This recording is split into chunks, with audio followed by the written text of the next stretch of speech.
the shift will send it around for Draisaitl. Kept in by Yamamoto. There's McDavid behind the net. Oh, try and work it on this side. Back to the line for Russell. He's shot. Rebound.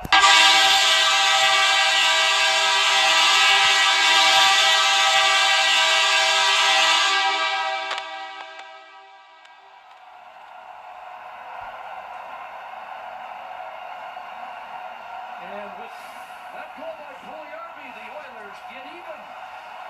Well, Dave Tippett gets the matchup he wants. This top line out against Valimaki and Nesterov. And the last game, they combined for -6 against the Oilers. And you can see this just goes through the legs of Lindholm and just screens Markstrom enough and kind of redirects, goes off the post, and Puljujärvi just drives the net and able to get the rebound. Just a smart shot by Chris Russell. Just get it through.